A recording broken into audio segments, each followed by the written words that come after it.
Good morning, ladies and gentlemen. Welcome back to our plenary program, which today again kicks off with an exciting panel.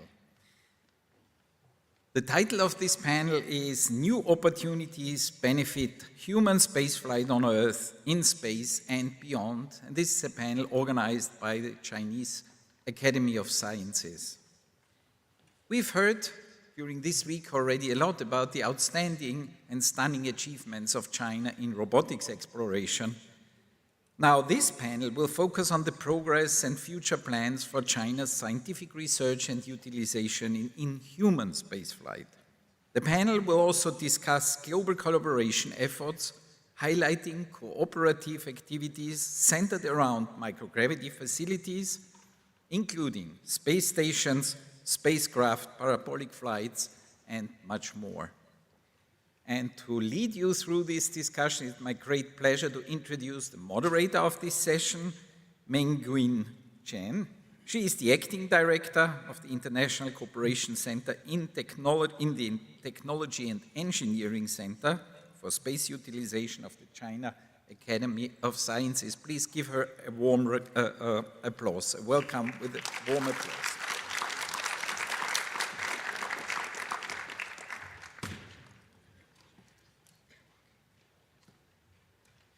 Thank you very much, Dr. Festinger. Distinguished guests, ladies and gentlemen, welcome to our plenary session, New Opportunities Benefit Human Spaceflight on Earth, in Space and Beyond. This session is organized by CMSA and hosted by CSU. I'm privileged to chair this session. If you arrived here earlier, you may just saw the video, and China has just completed the assembly the Tiangong space station in 2022, entering a new stage of operation and utilization. Thousands of experiments are planned. Various international cooperation activities have been conducted, fully demonstrate responsible space for sustainability. Today's panel will deliver the vision of new opportunities benefit human spaceflight in various ways provided by China as well as their collaboration partners. To be short, we can start the session now. Firstly, Mr. Lin Xiqiang, the Acting Director General of CMSA, wants to give his welcome address to the guests through the video. He cannot participate in person because of the launching mission preparation. Please. Distinguished delegates, ladies and gentlemen, good morning.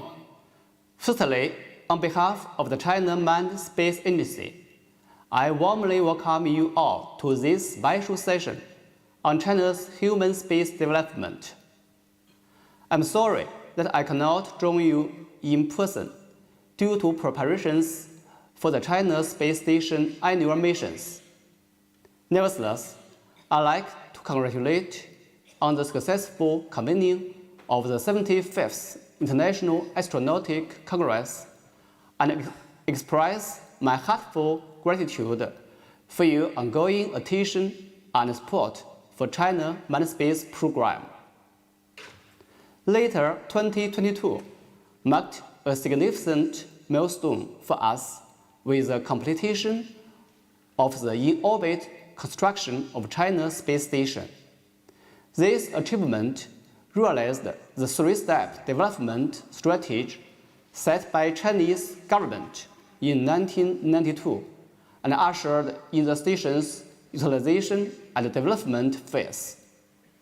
Since 2023, we have conducted 3 crew rotations, 2 cargo resupply missions, and 5 spacewalks. As for the space science and application, we have carried out nearly 200 on-orbit experiments and several Tiangong classroom popular science activities. Plus, with United Nations, we are steadily implementing international cooperation programs. In all, the CSS is in a stable status and operating efficiently. Our on-orbit astronauts are in good condition, and ground support is robust. The station serves as an exceptional platform for advancing China's space science, technology, and utilization, with its benefits becoming increasingly evident. Meanwhile, our government has greenlit the lunar landing phase of our human lunar exploration program. We aim to land Chinese on lunar before 2030. Currently, we are making steady progress in developing key systems, including the Long March 10 carrier rocket, Mengzhu human spacecraft, Lanyue lunar lander, and lunar activity spacesuits. Major flight products are undergoing prototype production and various tests. In the future, China shall never cease from space exploration. As a key player in humanity's quest to understand the universe, we aim to contribute significantly to the peaceful use of space for the benefit of all. We warmly invite you to engage more deeply with China's manned space and welcome participation from all nations and regions dedicated to the peaceful use of outer space. Together, we will promote prosperity and advancement of human space endeavors. Thank you for your attention.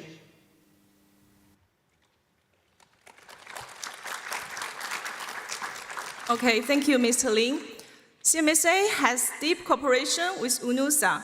In 2019, they have jointly approved the first round of cooperation projects on China's space station. Please allow me to introduce Mr. Andrew Peebles to give his address to this session. He is the External Relations Officer for UNOOSA, responsible for communications and partnerships with UN member states. Thank you.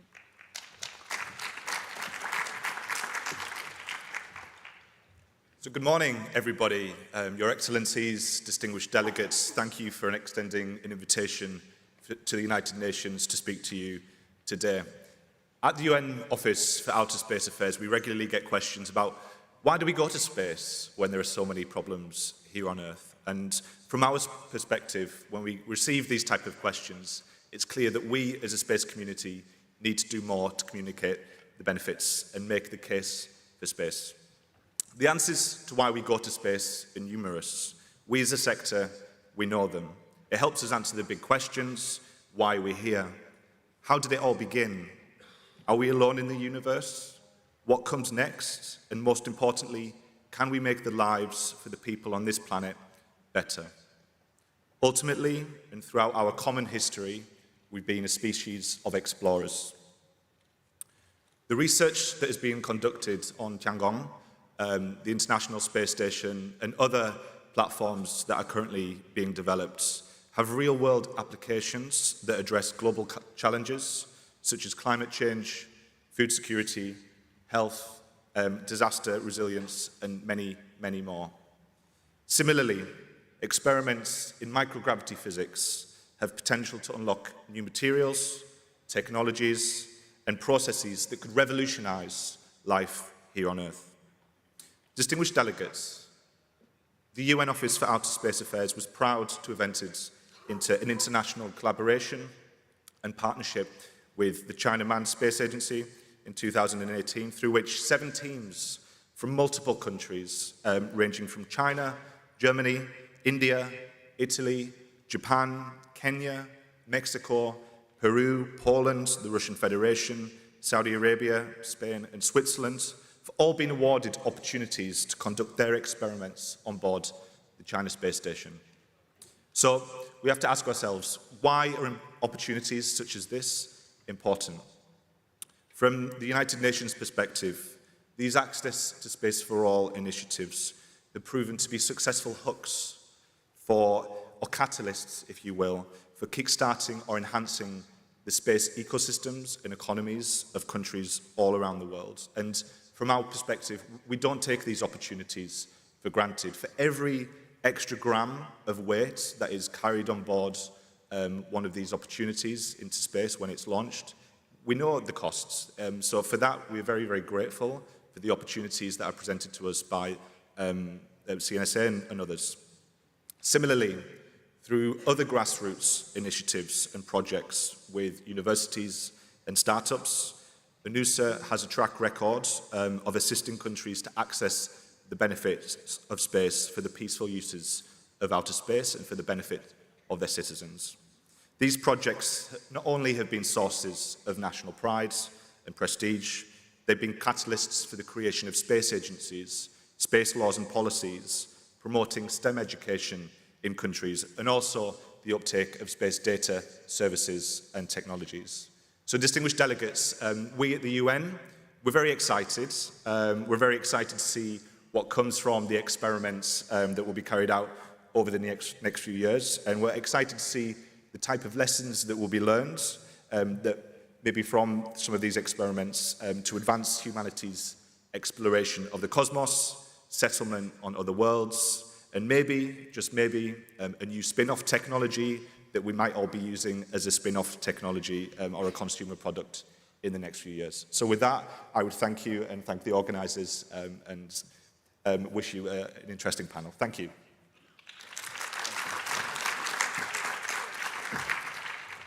Thank you, Mr. Peebles. The Chinese Academy of Sciences is a lynching of China's drive to explore and harness high technology and the nature sciences for the benefit of China and the world. It is also the important system responsible for the scientific research and utilization. I would like to invite Mr. Sun Hui to give his address to this session. Mr. Sun Hui is the Director of Division of International Organization Programs, Bureau of International Cooperation of Chinese Academy of Sciences.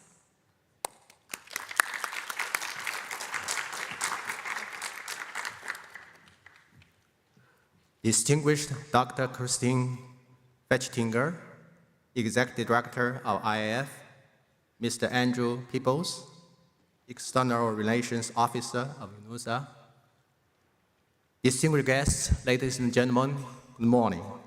It's my great pleasure and privilege to attend the plenary session, New Opportunities Benefit Human Spaceflight on Earth, in Space and Beyond, of the 75th International Astronautical Congress.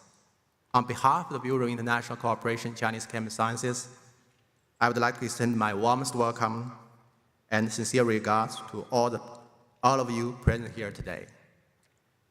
As we stand at the threshold of a new era in space exploration, I'm very delighted to share insights of our commitment to the peaceful use of the outer space. The China Space Station, CSS, representing our nation's relentless pursuit of scientific progress and technological innovation, is a significant milestone in human space science and utilization.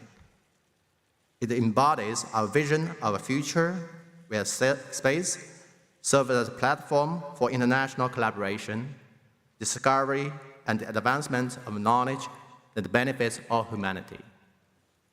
As a leading national research institution of the natural sciences and technology in China, CAS is comprised of a comprehensive research network and merit-based learned society and a system of higher education training next generation of scientists and engineers. CAS has been always at the forefront of science. Over the past decade, it has successfully launched and operated numerous satellites and space labs such as Wukong, Einstein Probe, Tiangong-1, Tiangong-2 space labs, and the National Space Laboratory, CSS. Significant breakthroughs have been made in the fields of space science, exploration, and new utilization technologies. CAS attaches great importance to international cooperation with our partners, with the objective of addressing shared challenges pertaining to green, sustainable, and inclusive development. CAS Institute of Technology and Engineering Center for Space Utilization, CSU, has leading the Space Utilization System China Manned Space Program, CMSP, and providing scientific and technical managerial support for CMSP, established extensive collaborative relationship with international partners, including IF, UNUSA, ESA, Italian Space Agency, and so on. So we are convinced that the significance of scientific collaborations lies in the collective wisdom and concerted endeavor of all the participants. This plenary session will promote the mutual understanding of the peaceful use of outer space and the collaboration among members of the international network. CAS will continue our efforts to support international cooperation in space exploration, which would contribute to the prosperity and well-being of mankind. With the above, I would like to express my gratitude to all the participants for your dedication, passion, and tireless efforts in advancing the field of space. I wish the plenary session a great success. Thank you very much. Thank you, Mr. Sun. Now, please allow me to welcome today's 5 speakers on the stage and take a seat here. Dr. Li Ming, Chairman of Science and Technology Committee of China Academy of Space Technology. Professor Zhong Hongen, the Deputy Chief Designer of Technology and Engineering Center for Space Utilization, CAS. Dr. Serena Perilli from ESSI. She is responsible for the orbital and suborbital human spaceflight activities. Dr. Vladimir Pletzer. He worked for 30 years at ESA's SDAC, and now he is the Director of Space Training Operations in Blue Abyss. Dr. Giuseppe Zumo. He has been a researcher in ENEA Italy. Now he is also the CEO of Inquatro. Okay, welcome our speakers. They will deliver their presentations, and maybe I will ask some questions if time is allowed. Then please welcome our first speaker, Dr. Li Ming, please.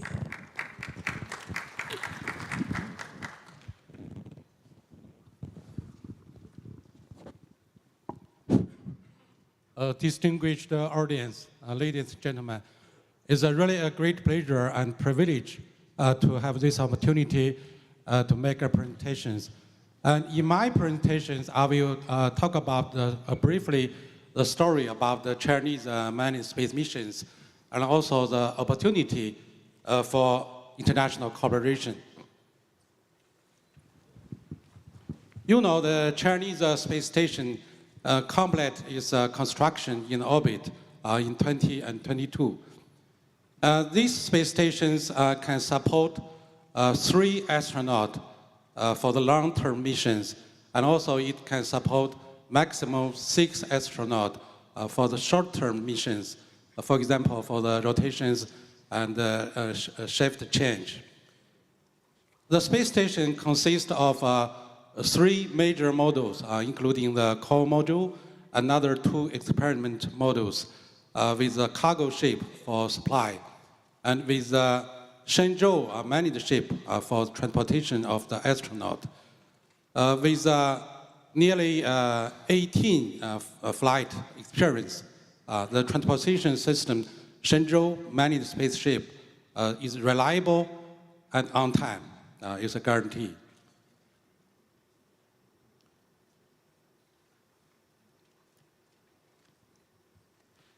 We have already conducted about 16 EVA activities with a maximal EVA time about 8.5 hours.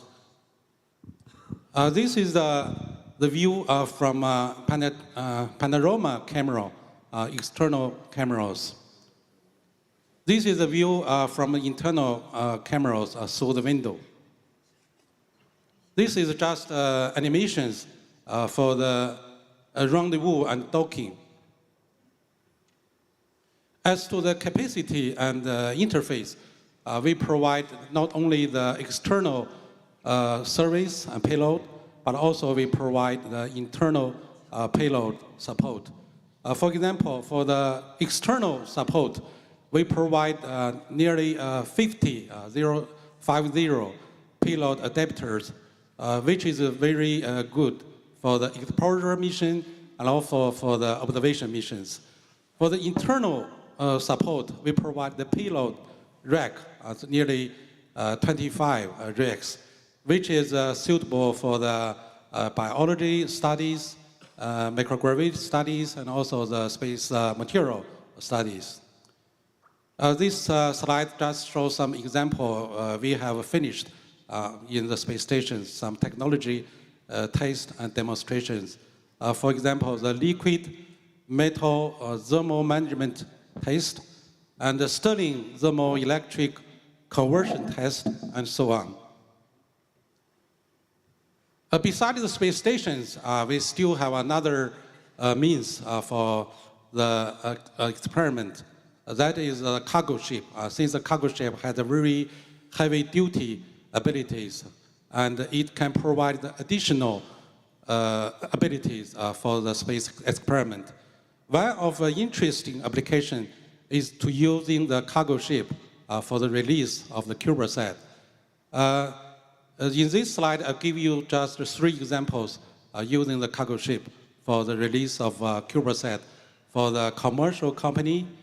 Another one is for the MiCo high school student satellite. Last one is for university-made satellite. I think it's a Earth observation satellite with a resolution better than 1 meter.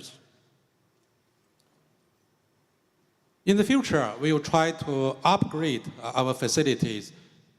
And the first is to upgrade an extension of China space station, the core modules. With this purpose, we try to upgrade the space station from the T-shape, present is a T-shape, to the future, the cross shape, or you may also call it the double team shape. And also, we'd like to upload more space science experiment tracks, racks, and also a large extravehicular experiment, and to expand the application scale. Another upgrade is develop the reusable spaceship. This is the next generation manned spacecraft for lunar mission and also for the space station missions. With this spaceship, we can support 3 astronauts for the lunar missions, and also the 7 astronauts for the LEO space station missions. The returner capsule is specially designed for reusable. Last one is the CSST, Chinese Space Station Telescope, which has very large optical cameras featuring both a large field of view and high image qualities. Primarily, it takes with a large-scale astronomy surveys, and it also open for international communities, especially on the data analysis. Chinese government has officially kicked off the manned lunar exploration missions. In strategy, we divided the development into 3 phases. First phase is called demonstration phase, which will be used for the demonstration of key technologies. And this phase has already finished 2 years ago. Now we are moving to the implementation phase. That is to send a technonaut to the moon and return safely in this decade. The next phase will be the research and development. We will carry out a systematic and continuous human lunar explorations and to explore and develop technologies of in situ resources utilizations. This is a typical process for lunar missions. First, we will launch the lander and also the manned spaceship using the Chinese Long March 10 launching vehicles separately. So there will be 2 launch for each mission. And then the lander and the spacecraft and the spaceship will have a rendezvous and docking on the lunar orbit. And the astronaut will transfer from the manned spaceship and to the lander, and then make a separation, and the lander will be landed on the surface.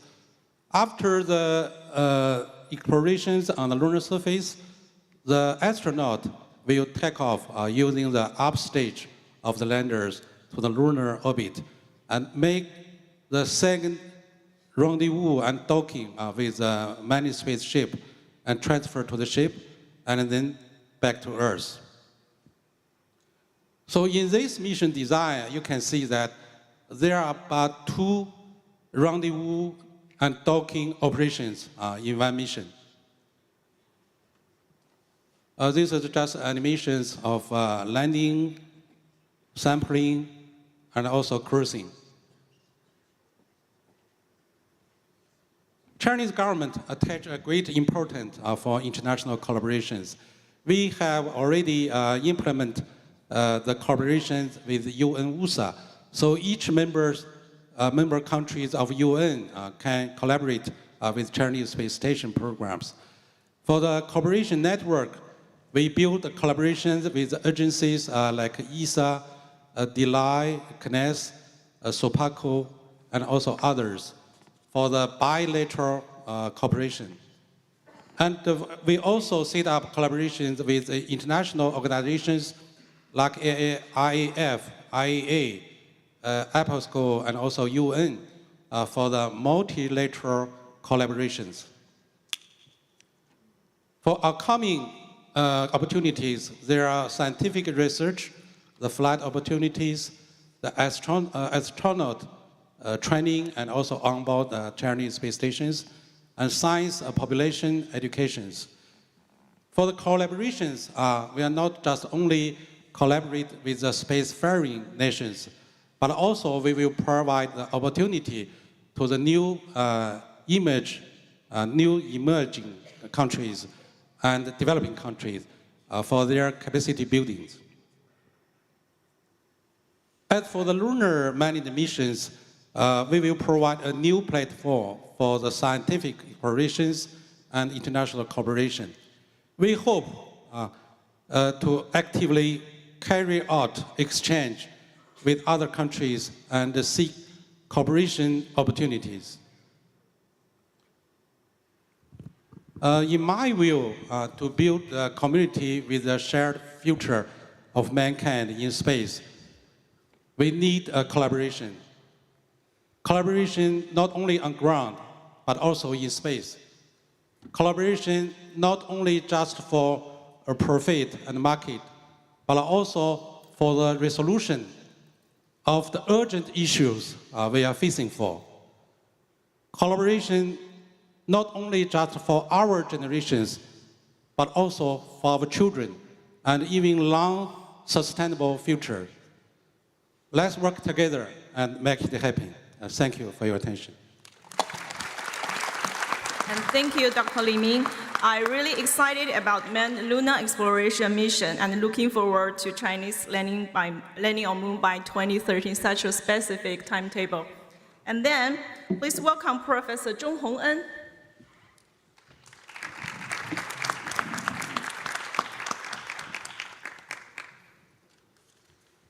Many thanks for giving me a chance to presentation. My dear friends, China Space Station has completed assembly since November 2022. It has powerful scientific research capabilities. Up to now, hundreds of innovative research have been conducted, and future development are planned. I will report one by one. Firstly, is our exploration capabilities. Soaring on 400 kilometers above Earth with 42-degree inclination, our station mass is nearly 100 tons, and its expected lifetime is more than 10 years. It's equipped lots of experiment facilities inside and outside with 12 kilowatts power supply. Normally, there are 3 astronauts on duty. The China Space Station telescope will be launched in the future, running on the same orbit with the station. Its mass is about 16 tons, its optical aperture is 2 meters, and its field of view is 1.7 square degree. It will survey the sky with very high resolution in wide spectrum. Our station has equipped 14 experiment facilities inside and some payload outside. With these facilities and payloads,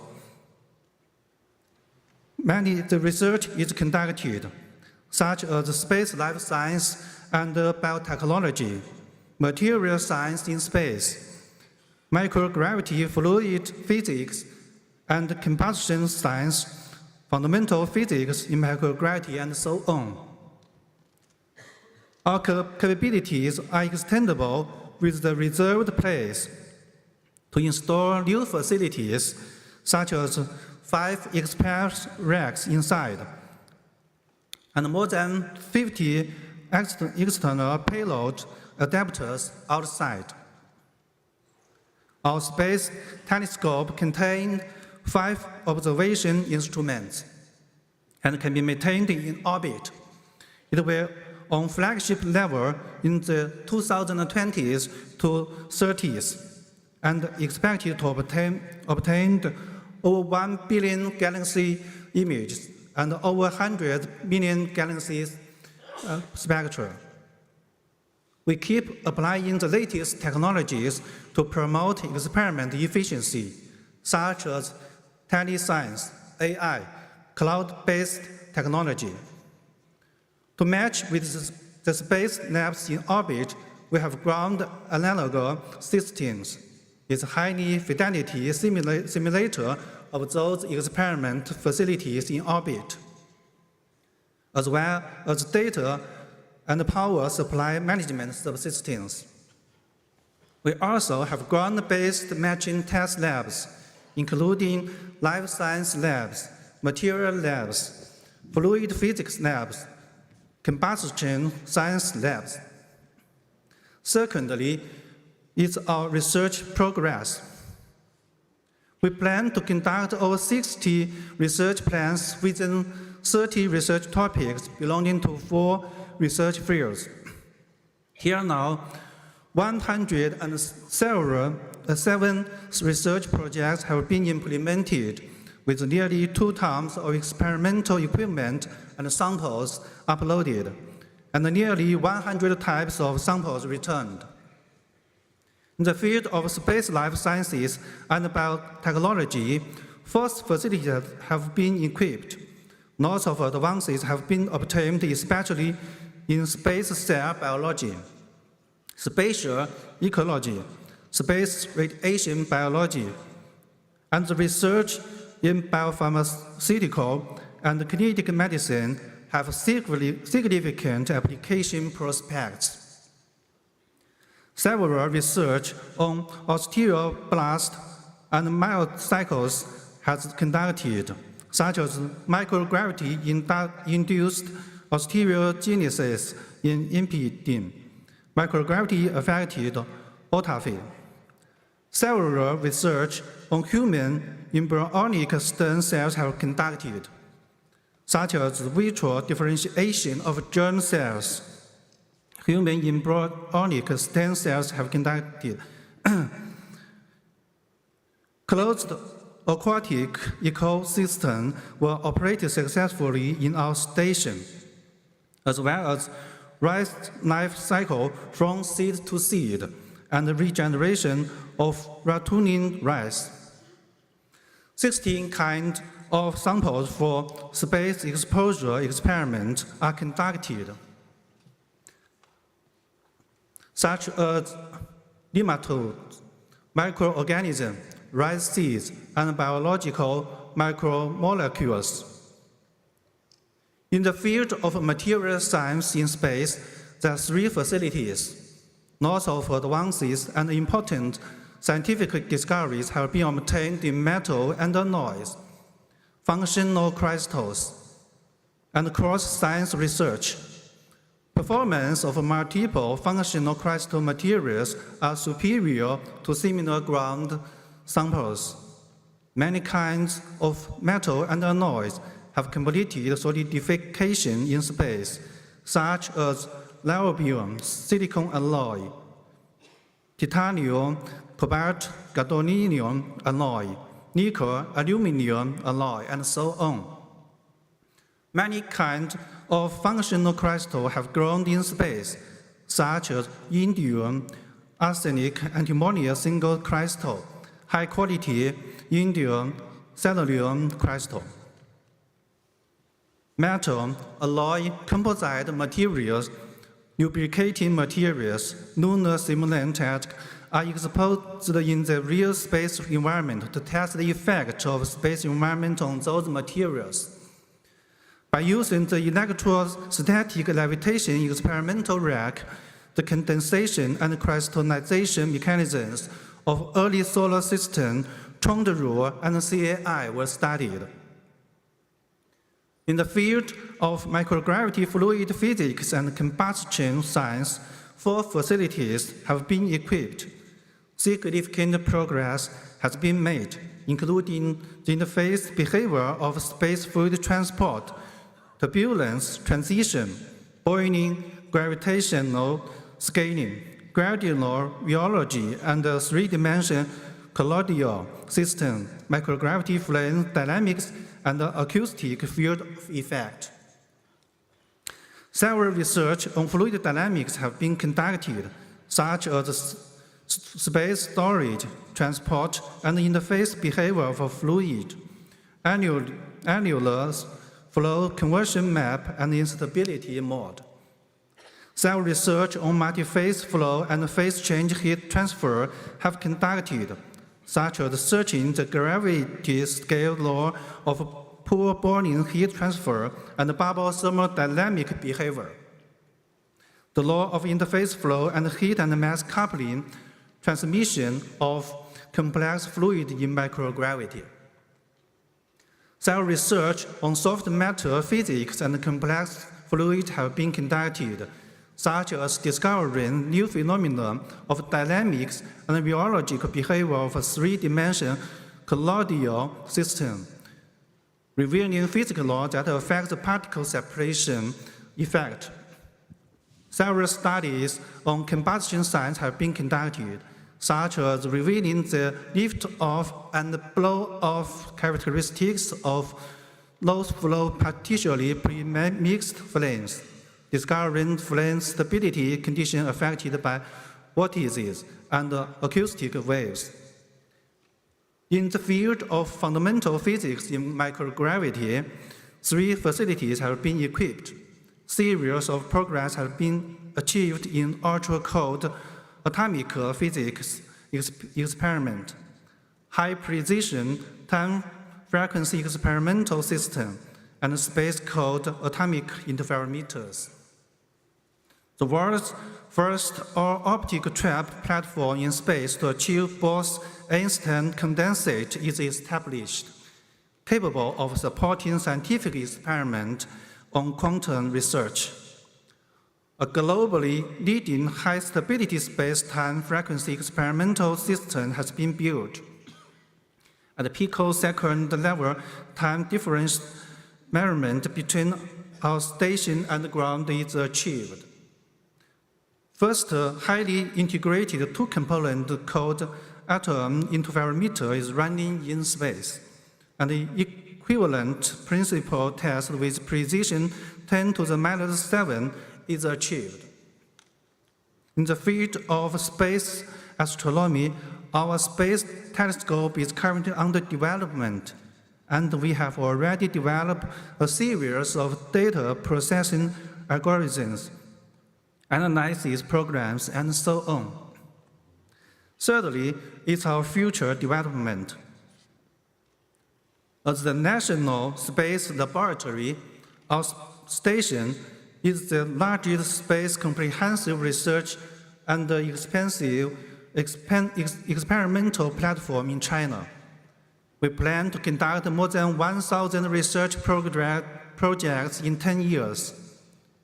Highly energy cosmic radiation detection facility and many other facilities are planned for exploring the scientific frontier and hot topics in space research.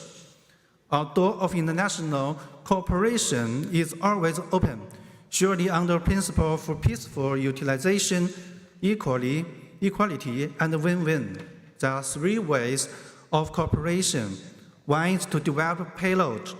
Another is to develop experiment scheme and corresponding modular. The last but not the least is to analyze data and sample together. Much cooperation on scientific exploration has successfully completed. Many collaborative projects are currently underway. In conclusion, our lab is open. We welcome the international partners to join to improve the lives on Earth, enable future space exploration, and understand the universe. Thank you. Thank you, Professor Zhong. I'm impressed by the facility of China Space Station, especially the CSST, because Euclid just reviewed their first piece of its great map of the universe the day before, and we may know universe better with CSST, hopefully.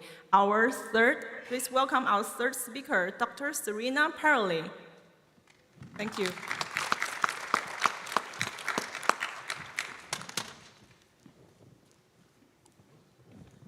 Good morning, everyone. So first of all, thank you for inviting me here and giving me the opportunity to explain to this distinguished audience the research activities that we perform at the Italian Space Agency. In particular, today, I would like to tell you a bit of our recent contributions to research related to human health in space and some of our upcoming activities. So in the interest of time, of course, I will not go too much into the details of each experiment, but of course, if anyone has any interest in discussing further, please come talk to me later and I will be more than happy to do so. So to make a very long story short, the Italian human spaceflight adventure started in 1992 with our first astronaut, Franco Malerba, going into space, followed by Maurizio Cheli and Umberto Guidoni. And with Umberto Guidoni, who was the first Italian astronaut on the ISS, we kicked off our ISS research program. Italy, in particular, has a privileged position in terms of access to the ISS because we have two lanes. On one side, we have a multilateral access thanks to our participation to the ESA optional programs as ESA member state. And on the other side, we have a bilateral agreement with NASA, thanks to the Memorandum of Understanding signed in 1997, for which we get part of NASA resources on the ISS for performing research. Over 20 years of activities have seen also the contribution of all the Italian astronauts to building up our research portfolio, and you have here an overview. This year, we also had another milestone, so we participated to the first private mission, thanks to the participation of the Italian Air Force Colonel Walter Villadei to the Extreme mission. And this opened up a new avenue and a new opportunity to explore private commercial operators as opportunities for performing research in space. So to date, we built a wide portfolio of 83 ISS national investigations, thanks to the contribution of the Italian scientific and industrial community. We count over 350 research universities and centers in our collaborations and 16 leading industries in this field. Most of our research is in the field, over 3/4 is in the field of biology and biotechnology and human research. And one of our key aim is to deepening our understanding of the effects of spaceflight on human physiology, having in mind the development of countermeasures to the negative effects, and always having as a final objective translating the benefits to human health on Earth. So our most recent contribution was the research we performed during the IAC mission. We performed 5 experiments on orbit and 2 experiments on ground. The 5 experiments on orbit were addressing some of the big challenges that we have for human space exploration, so neurodegeneration, response to oxidative stress, and the development of potential countermeasures. Women fertility in space, which is, let's say, a big question mark for the future of human exploration. Radiation risk, of course, so an accurate characterization of the radiation environment to enable the development of risk assessment models that will be key for deep space exploration. Then we performed a feasibility assessment of an intravehicular suit that can be applied as a countermeasure to muscle loss experienced in microgravity. And 2 on-ground experiments based on the collection of biological samples from the astronauts before and after the flight, aiming to the identification of molecular signatures that can help us understand or monitor the effect of the space flight on human health. So looking at the future development of risk assessment models and easy to use, let's say, molecular tests for health monitoring during space missions. We also had another, let's say, important milestone in terms of operations, because all the experiments were ready to fly in about 6 months, and this was, I have to say, quite an achievement considering the time usually needed for doing research in space. Here is 3 of the experiments that we intend to perform in the next year, always in the field of human health. So one is aimed at developing a wearable system for cardiovascular, for the monitoring of cardiovascular parameters, and this is planned for launch with SpaceX 31, so very soon. And next year, instead, we are focusing more on radiation with this wearable device, wearable dosimeter for real-time monitoring of radiation dose received by the crew member, and a self-diagnostics test, saliva test for monitoring biomarkers of immune system impairment and stress levels, which can also be, let's say, is kind of a point-of-care test for facilitating the crew member self-diagnosis.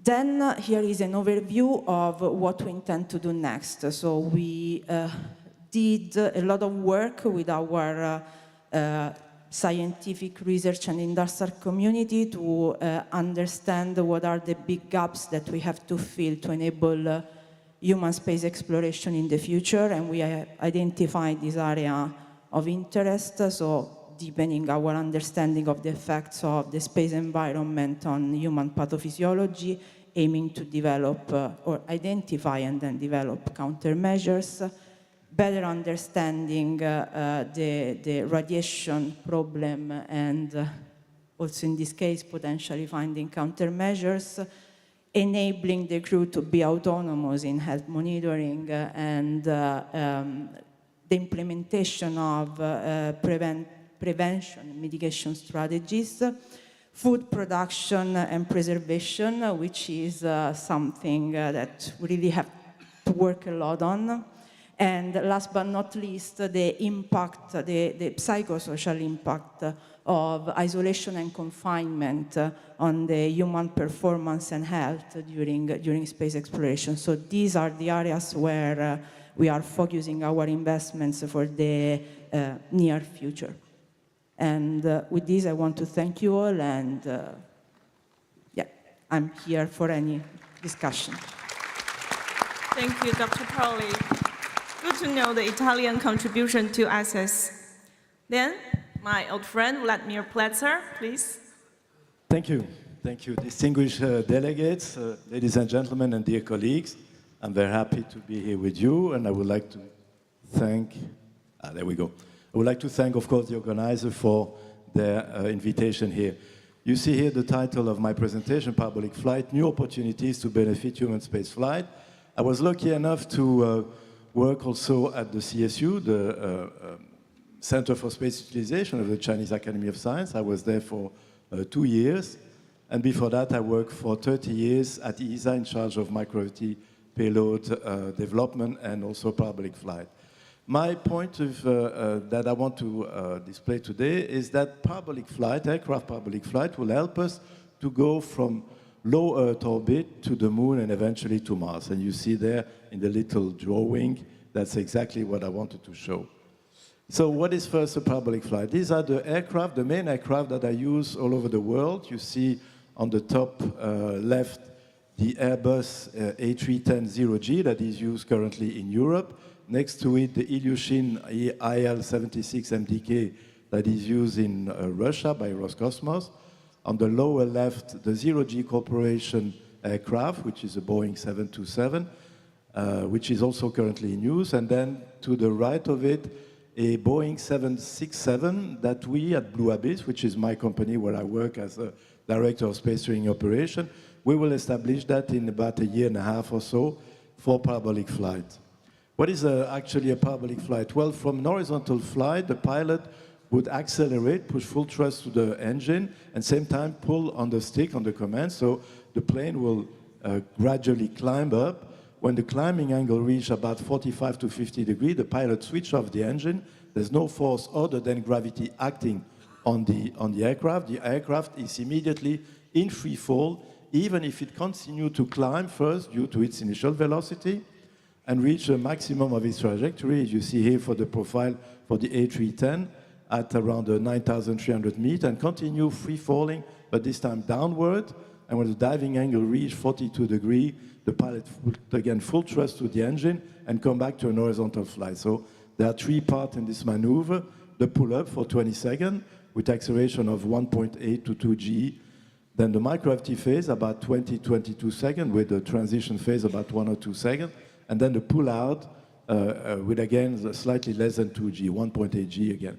We repeat this maneuver 30 times per flight, separated by a few minutes, so to give enough time for the investigator to get prepared with their experiment. And this little video should give you an idea. So now we are on board this aircraft, the Airbus A310-0G, on board which we can really recreate zero gravity conditions, so the weightlessness state. And to achieve this, the pilot on board this plane will, from an horizontal flight, raise the nose of the aircraft up to an angle 40 degrees, same time putting full thrust to the engine, so accelerating up to 2G. After about 20 seconds, when the up angle is about 45 to 47 degrees, the pilot strongly reduces all engine thrust, only keeping enough thrust to counterbalance the air drag. At that moment, the plane is in free fall state, that is, the sum of all forces other than gravity acting on the plane is nil. The plane, due to its initial velocity, continues to climb, reach the maximum of the trajectory, and then start to dive down on the other side. When the diving angle reaches 42 degrees, the pilot again will full thrust of all the engine and accelerate for another period of 20 seconds, coming out of this dive and coming back to a normal horizontal flight. Now we are in the beginning of the pull-up phase, so the very first phase, where gradually the weight increases. Now my weight is increasing, is double. So now I'm about 150, 160 kilo. Of course, it's a little bit heavy to withstand, but you can see my face is now getting a little bit paler because all the blood is actually pulled down. The pilot announced the angle, the climbing out, 20, 30, and now we come to the injection point where all the engines are strongly reduced. You can hear also the noise is slightly reduced, and we start to float. And if I let the plane float, it will float freely in front of me, and you can climb up to the ceiling like that, perfectly in 0G. Now the diving angle are announced 20, 30, and it's about time to come back on your feet for the pull-out, which is the other part, the other phase of 2G when the pilot accelerates, to come back eventually, ooh, this is getting heavy, to come back eventually to a 1G flight. Wow. And again, during this pull-out, acceleration can reach up to 1.8 to 2G, and our normal weight is then doubled with respect to the apparent weight on Earth. Here we are back on an horizontal flight, ready for the next parabola, which will take place in about 2 minutes. So we repeat this sequence of parabola to reach a maximum of 30 parabola in total. And during these 30 parabola, we have up to 10 minutes of microgravity. We perform 3 flights within the campaign, so that gives us 30 minutes of 0G. And if we have 3 campaigns per year, that is equivalent to 1 orbit around the Earth, equivalent to a space lab type of orbit around the Earth, or the type of microgravity time we have on board the International Space Station. So you see, it's a very useful tool. So we did thousands and thousands of experiments, several thousands of experiments all over the world, in Europe, in the States, in China as well. And you see here, for example, some Chinese investigator who came visit us and prepare some experiment.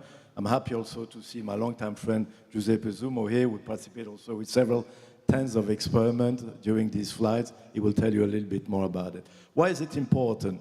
Well, basically, among all the experiments we did in physical science, combustion science, fluids physics, and so on, we did also a lot of research in life science, mainly biology, but also very importantly in physiology, human physiology. Why is that? Because the human body is very well affected by microgravity, the absence of gravity. And the astronauts, during their space flight, either short-term mission or the long-duration mission or future mission to the moon and eventually to Mars, suffer from several, malfunction basically. First, the inner ear system is well affected, and most of the astronauts, if not all of them, are sick for the first few days whenever they encounter 0G, and they stay there for quite. It's not like during parabolic flight for 20 seconds, but for several days, and after 2-3 days, well, they're still a bit sick, a bit nauseous, and usually we do not prescribe too much work during these first 2 days. Then the cardiovascular system is, of course, very much affected because all the body fluid will shift upward, and there's some sort of hypervolemia in the head, basically. So that would affect also the brain. So the brain is affected and will work slightly differently in 0G. Most important as well, all the bone will lose calcium and will suffer demineralization after a certain time in terms of weeks or months. And we realized recently, that means about the last 10, 15 years or so, that the vision is affected. So the eye, the organ of the eye is affected and somehow compressed, probably due to the body fluid shift. So there is too much blood, let's say, than normal in the head, and that would affect the vision as well. So the near-term vision would, let's say, be affected, would be degraded, while long-term vision could be slightly increased, slightly improved. By studying this, not only on board space station, but also on parabolic flight, where there we could do experiment on a larger number of subjects to prepare for future space flight, we can then achieve a better knowledge of how space flight would affect human. And it's only that would allow then to explore, to prepare the exploration of the moon and eventually Mars as well. So I thank you for your attention, and if you have any questions, I would be happy to answer them. Thank you, Vladimir. And last but not least, Dr. Giuseppe Zumo. Okay, thank you. Thank you, Dr. Chang, for your introduction. So how can I move? Okay. So this is my presentation. I'm going to present you the Baridi Sana project. It's a project dedicated to study two-phase cooling system for space applications. So, okay. Let me introduce what is the framework of this project. It's an international project funded by United Nations Office of Outer Space Affairs and CMS. This is a program that gives the opportunity to researchers around the world to access the Chinese space station and also the space for several research. So the name Baridi means very cold, and this is in Swahili language, because in this group of researchers there is also a university, the Machakos University from Kenya. There is also the University of Rome, La Sapienza, and In Quattro is a small Italian startup, and also with the support of and collaboration of Enea. So the project aim is to develop a new and innovative two-phase cooling system for space systems, and to make this test on the Chinese space station. So why we are studying this new cooling technology for space? So the main reason is that for electronic components, the trend in developing these components is going towards the miniaturization of the systems and continuous increase of the power of these systems. So in the last years, in particular, the thermal power density of these components has reached very high values. Just to give you an example, the H100 GPU developed by NVIDIA has a thermal density power of about 70 watts per square centimeter. Just to give you a figure, this value is near the lower range of the thermal power densities of fusion reactors components. So this to explain how it's important to develop a new cooling technologies for this kind of electronic components. And for future, it is expected that for future space systems, the use of this high power electronics could be very important. And one of the main problem is, of course, how to remove these high thermal power densities in space.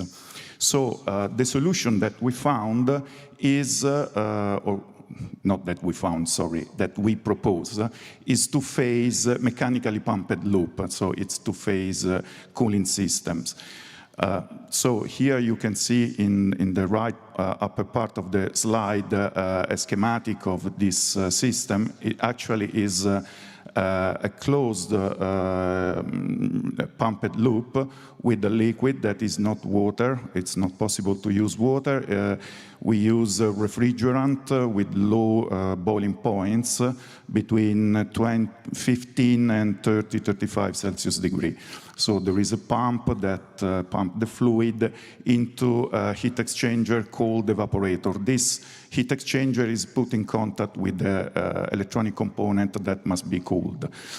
Then at the exit, so evaporation occurs in this component, and so heat is transferred by latent heat of vaporization. So the higher the power removed, the higher the quantity of vapor generated. So the two-phase flow at the exit of the evaporator, now we have two phases, vapor and liquid, is pumped towards the condenser where condensation occurs, and then the liquid, the fluid, the vapor, come back to the liquid state.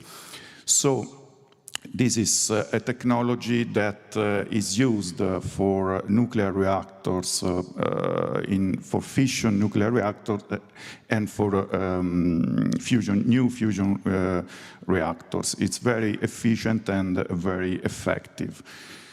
So why is important, again, to study this kind of technology or cooling system in space? Because there is a strong effect of gravity on flow boiling, in particular on the configuration, on the interaction between liquid and vapor. So as Vladimir said, and we performed in our past 10 parabolic flight campaigns in about 15 years, and we studied flow boiling in several configurations. You can see some pictures, and in particular on the right part of the slide, you can see the effect of gravity and on flow boiling. So, sorry, okay, so in the vertical pipe, you see it's flow boiling in normal gravity, so on ground. The first horizontal pipe is in microgravity at the same conditions, of course. And so you can see there is a difference in bubble dimensions. So this affects, of course, not only the flow pattern, but also heat transfer, especially with low mass flow rates. And again, just to give you an idea of the effect of gravity, you can see horizontal pipes in normal gravity and in hypergravity. It was very interesting for us to discover that we had also collected a lot of experimental points in hypergravity as well. And this was a very also interesting results. So parabolic flight can give you the possibility to test this kind of system in normal gravity, microgravity, and hypergravity. So this is also something very interesting. Okay, what are the Baridi-Sana objectives? Of course, we want to test two-phase cooling, a two-phase cooling loop at 0G. In particular, what is important for this project is to have a long period, of course, infinite theoretically, so a long period of microgravity. One of the features of parabolic flight is that you have 22 seconds of microgravity. This, for a two-phase cooling system, is a quite short period because transients with this cooling system or this physical system takes minutes. It depends on several parameters. So with this test, with this project, we can have a long time microgravity, and we can measure the effect also in long time, and especially in steady conditions, really steady conditions. So also we are going to study steady and transient thermal loads. Another important aspect is not only steady thermal loads, of course, but also transient in microgravity. Also, we test a new kind of evaporator with a graphene layer. It's also the evaporator itself is a graphite evaporator. And so we are going to measure heat transfer coefficient in microgravity, and this helps us to model heat transfer flow boiling in microgravity steady conditions. So the launch will be next year in maybe June or May, June 2025. Okay, sorry, there is some problem in the slide appearance. So this is on the right part, you can see the experimental loop. It's quite, apparently, it's quite simple. There are a lot of sensors. Anyway, there is a pump, a flow meter, and then the multi-channel microheat exchanger, so where evaporation occurs. at the exit of this evaporator, the flow is pumped to the condenser where condensation occurs. And then the fluid comes back to liquid state and pumped again in the loop. So here you can see the evaporator and the detail of the evaporation channels. So the evaporator, as I told you, is made of graphite and with a layer of graphene. This should increase the heat transfer coefficient significantly. So the total thermal, there are 3 loops actually. One for the two-phase cooling and the other one for FC72 cooling loop. It's a cooling loop provided by the Chinese space station. And also there is also a small air loop to maintain the pressure inside the two-phase loop for having a constant pressure system. So the total thermal power for the evaporator is 160 watts, and this gives us a heat flux of 25 watts per square centimeter. The flow rate is about 0.5 maximum liter per minute, and the fluid is R245FA. This is a refrigerant that we already tested on board of parabolic flight, very safe for human, and already accepted for this kind of test. So this is the experiment. As I told you, it's quite complex due to the fact that there are about 35 sensors, temperature sensor, pressure sensors, and flow rate sensors. There is also a control system in order to obtain automatic test in microgravity. So at the moment, the phases of the project are already performed, are in green. So the system design has been completed, and all the parts has been bought, and the model was, the engineering model was developed, and then we are completing the flight model assembly. So the next steps are the flight model functional test on ground and environmental test on ground. So actually this will be performed in the next future, I mean next week or next 2 weeks. So these are tests, thermal tests on ground to have a reference for the test in microgravity, and other tests with vibrating table and also thermal vacuum here in Italy. Then this test will also be repeated with the Chinese technical support team in China to qualify the flight model for the final launch.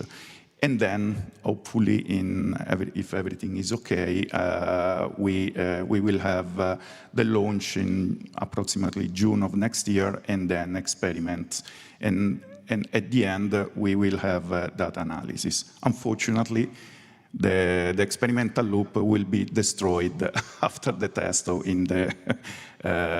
because it's not possible to let it back to the Earth. So thank you for your attention, and all questions and comments are welcome. Thank you, Dr. Zoomer. Hopefully, Verdisana will be launched in 2025, and it will be the first Italian experiment in China's space station. And thanks again for your brilliant and inspiring presentation. Because of the time, maybe I will just have some quick questions, and please make sure your answer is short, okay? So, Dr. Li, does China welcome foreign astronauts to work on the China space station? To be short, the answer is simply yes. And now we are ready to welcome the international astronaut to join the Chinese space station program based on the principle of mutual respect, mutual benefit, inclusiveness, openness, and equalities. Thank you.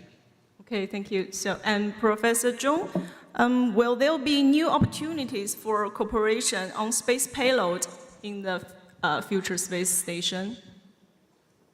We plan to conduct 1,000 research projects in 10 years, and many new facilities and payloads were launched to explore scientific frontiers and demonstrating new technologies. Lots of research places inside and outside the China Space Station are waiting for new experimental instruments. China Space Station is open for the whole world.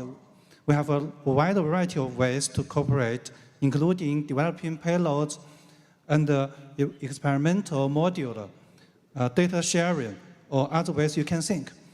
Currently, we have some cooperative projects with NOAA, ESA, and other countries.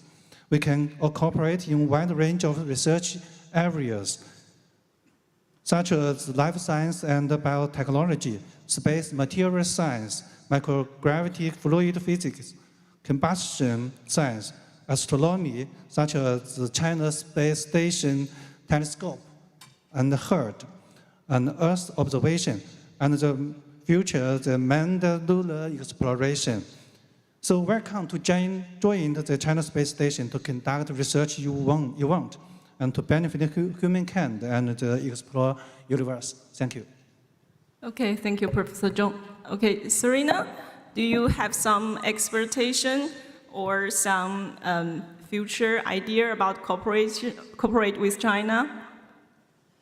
So let's say that, as you have seen, the international collaboration has been at the core of activities for the Italian Space Agency, and we believe that with the ambition goals that we all have at international level for the future of space exploration, it will be important to act cooperatively overall at the global level. So.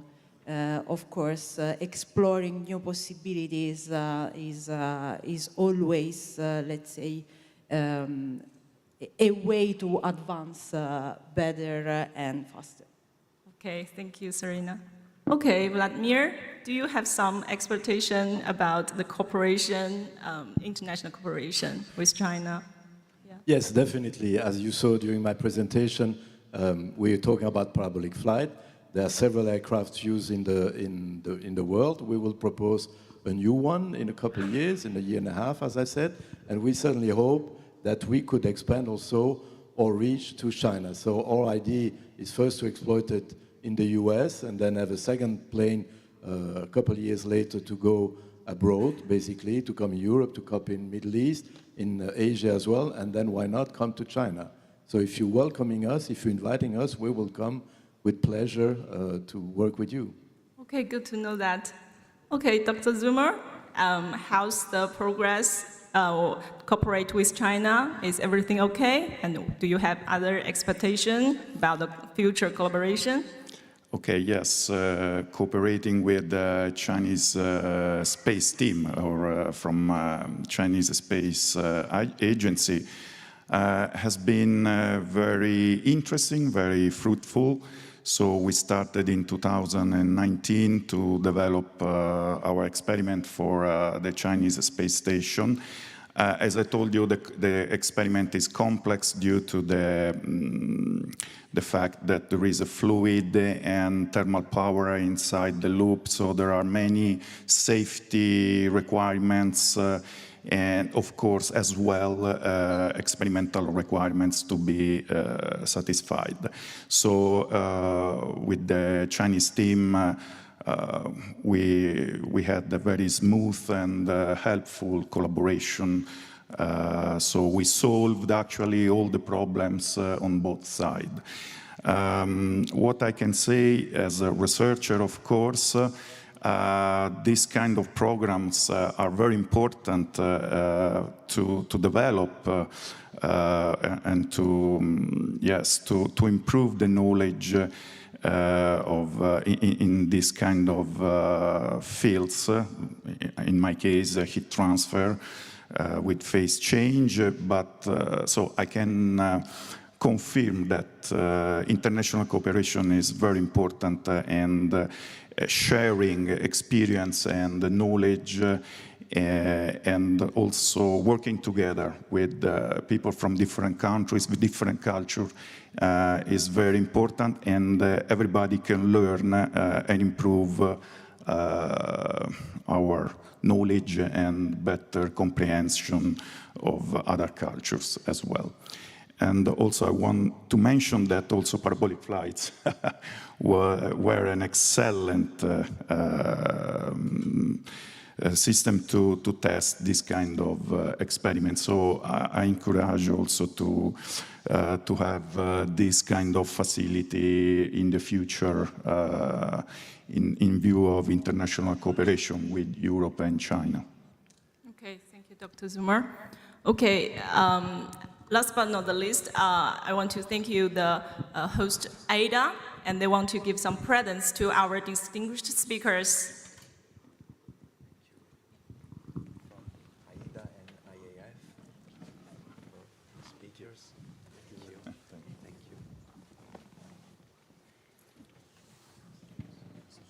Thank you. Thank you. And thanks again for your attention of our session and China Manned Space. If you have more questions, please answer the speakers here after wrap up. And so much for our session. Please enjoy your day. Thank you. Thank you.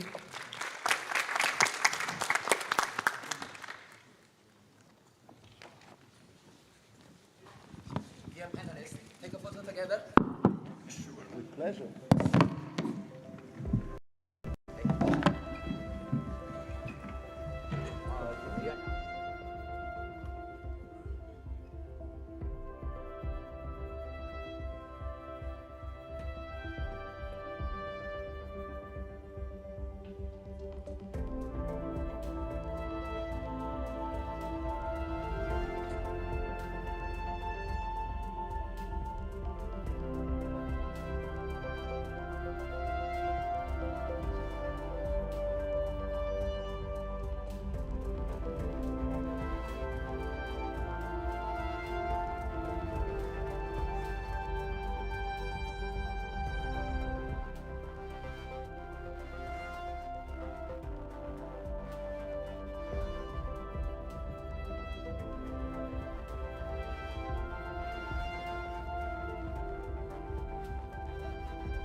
Good evening, ladies and gentlemen, and welcome to this third highlight lecture of this IAC.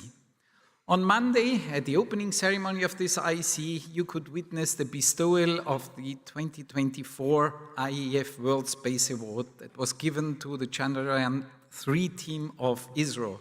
And now you will have the opportunity to hear a highlight lecture titled New Frontiers in Lunar Exploration, Chandrayaan-3 Mission and Beyond. This highlight lecture will highlight the successes of the Chandrayaan-3 mission and will give us more insights on the next steps of India's space missions. And it is my great pleasure to announce that this session, this highlight lecture, will be opened by the IAF President, Clay Mowry, who will give opening remarks. So please welcome Clay on the stage. And let me also remind you that you will be able to ask your favorite questions through our Slido system again, hashtag IEC 2024. So please make use of that and ask your questions. Clay. Thank you. So thank you, Christian. It's a pleasure to be with you here today. Good evening, distinguished guests, and thank you for coming to this lecture. It's a great honor to welcome you all to this session, New Frontiers in Lunar Exploration, the Chandrayaan-3 mission and beyond. It's a remarkable milestone in space exploration. As Christian mentioned earlier, it was the World Space Award that was given for 2024, which is our most prestigious and highest honor given by the Federation. And to have Dr. Samanath there to receive this was a great honor for me to be able to present that award to him at the opening ceremony. It's an achievement, and it's now immortalized as National Space Day in India, which I think is a lovely gesture. It's a testament to the visionary leadership and scientific excellence of the Indian Space Research Organization. I had a chance to visit ISRO a year ago and to see the amazing work they're doing. It's an amazing place. If you ever get a chance to go to Bangalore, to Bengaluru, as they say, and visit, it's something to behold. The mission was launched on July the 14th of 2023, and Chandrayaan-3's journey from its precise orbit insertion by the LMV-3 launch vehicle into its flawless execution of its landing and rover operations demonstrates the strength of the amazing engineering team at ISRO and the program team. Not only has the mission advanced our understanding of the moon's composition, revealing elements such as aluminum, sulfur, and titanium, it has also contributed significantly to lunar geology. The mission's success has inspired curiosity and excitement in space around the globe, but also in India. I think it was an amazing accomplishment to see people cheering in the streets after this. And now they've announced, in fact, their intentions not only to do human spaceflight with the Gaganyaan system, but also to build a space station and to land on the moon in 2040. I mean, what are you guys are doing a lot, huh? It's amazing, the ambitions right now for ISRO, but they're building on a tremendous success. So, as we look ahead to the future of lunar exploration, let's take a moment to reflect on the significance of the Chandrayaan-3 mission, not just for India, but for the entire community. It's a powerful reminder of how exploration continues to push the boundaries of human knowledge, to foster collaboration, and to inspire new generations to reach the moon and the stars. So I'm very honored now to be able to introduce the highlight lecture and invite on stage the project director for the Chandrayaan-3 mission, P. Veeramuthuvel. Please join us on stage.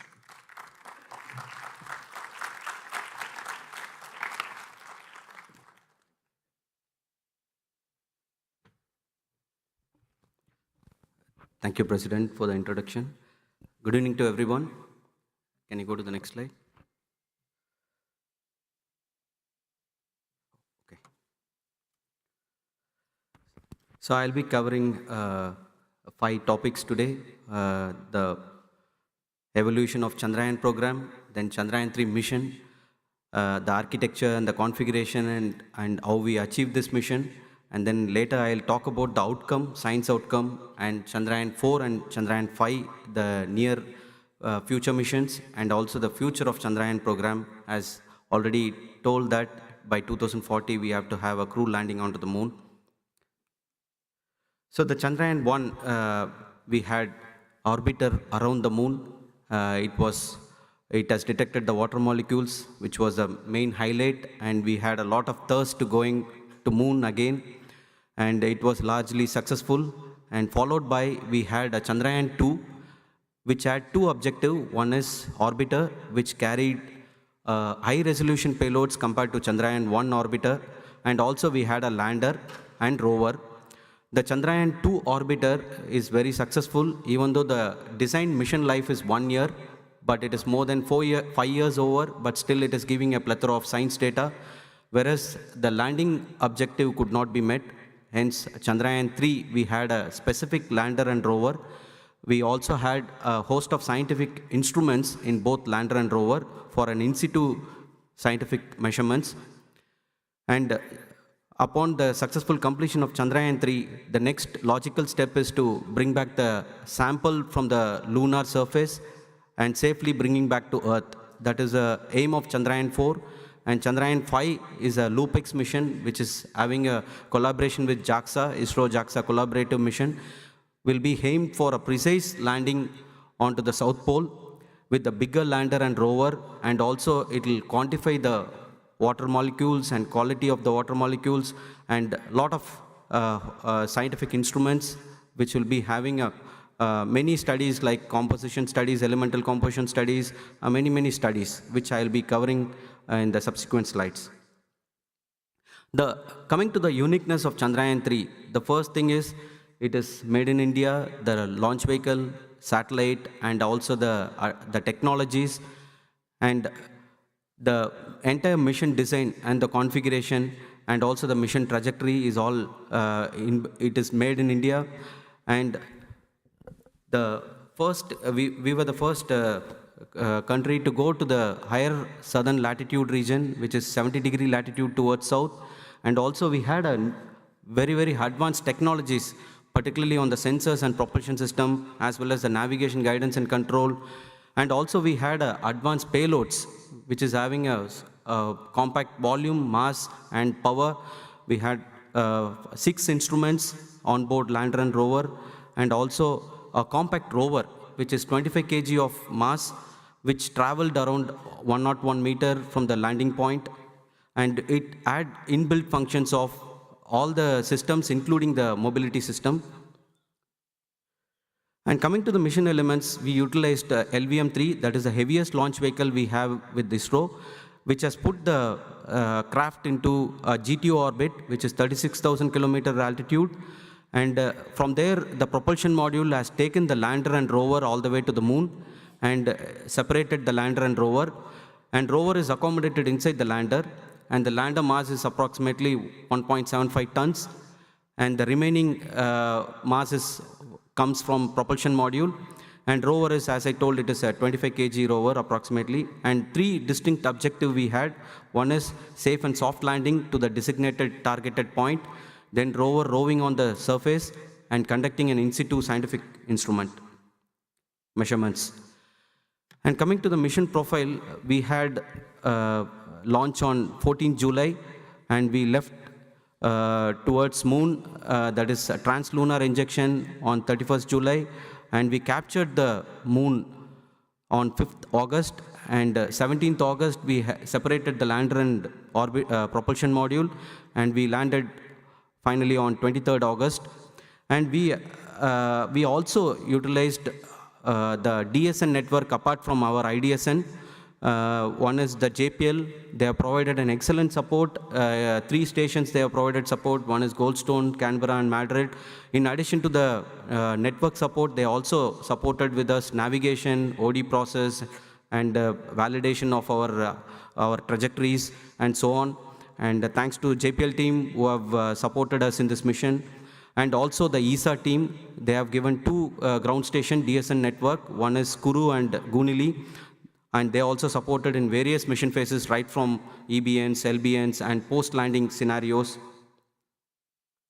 And these are the 4 power descent phase. The first phase is a rough braking phase, which the craft traveled from 30 kilometer to 7.4 kilometer. And there is the next phase is an attitude hold phase, which we constrained the attitude for the altitude measurement, and the next phase is the fine braking phase, which travels from 6.8 kilometer to nearly 800 meters or 1,300 meters, depends on the mission scenario. And finally, we call the fourth phase is called the terminal descent phase, where the lander travels vertically down. At the 150 meters height, there will be a hovering, which means the lander will be compensated with the thrust in upward direction, and there is a mass into gravitation force acting downward, and there is a hovering of about 22 seconds.